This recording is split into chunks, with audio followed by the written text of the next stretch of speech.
মঞ্জু কিচেনে স্বাগতম। আজ আমি আপনাদের একদম অল্প মশলার ভিতরে ডিমের ঝোল করে দেখাবো আলু দিয়ে। আপনারা সবাই আমার সঙ্গে থাকুন, দেখতে থাকুন। কড়াইটা গরম হয়ে গেছে, 1 চামচ তেল দিয়ে দিলাম। গরম হয়ে গেছে, সামান্য একটু হলুদ দিয়ে দিলাম, আর দিয়ে দিলাম সামান্য একটু স্বাদ মতো নুন। ডিমগুলি ভেজে নেব, সিদ্ধ করা ছাড়িয়ে রাখা ডিমগুলি ভেজে নেব। এক এক করে ডিম দিয়ে দিয়েছি বন্ধুরা। দেখুন বন্ধুরা, ডিমগুলি ভাজা হয়ে গেছে। আমি হালকা ভাজি ডিম, অত কড়া করে ভাজি না, অত কড়া করে ভাজলে ভালো লাগে না। এক এক করে তুলে নিলাম। সিদ্ধ করে রাখা আলুগুলি ভেজে নেব হালকা করে।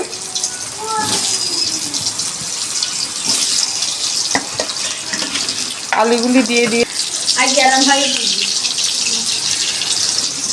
লাল লাল করে ভেজে নিয়েছি আলুগুলি। এখন আমি এক এক করে তুলে নেব।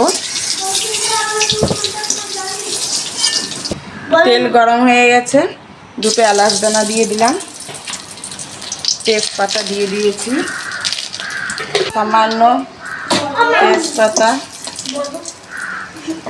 সামান্য তেজপাতা দিয়ে নাড়াচাড়া দিয়ে দিলাম।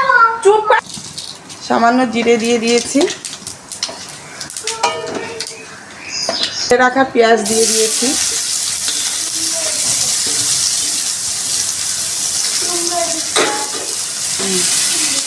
পেঁয়াজটা লাল লাল করে ভেজে নেব। একটু ব্রাউন কালার হলেই মশলা দিয়ে দেব। এখানে আমি বেটে রেখেছি লঙ্কা, আদা, রসুন পেস্ট করে রেখেছি, এটা আমি দিয়ে ব্রাউন কালার হয়ে গেছে। এখন আমি মশলাটা দিয়ে দিলাম।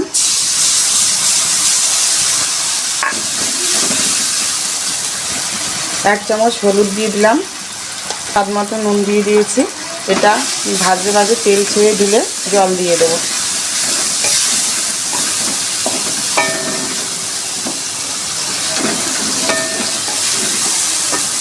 বন্ধুরা, তেল ছেড়ে দিয়েছে। এখন আমার ভেজে রাখা আলুগুলি দিয়ে দেবো। আলুগুলি দিয়ে ভালো করে কষিয়ে নিয়ে জল ঢেলে দেব।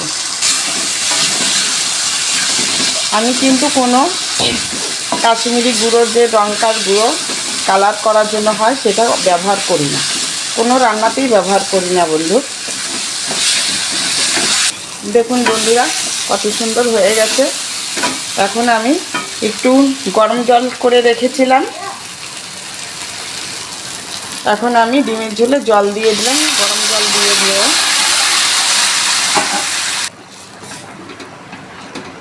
যে ডিমগুলি দিয়ে দেবো। ফুটে উঠেছে, ডিমগুলি দিয়ে দেবো।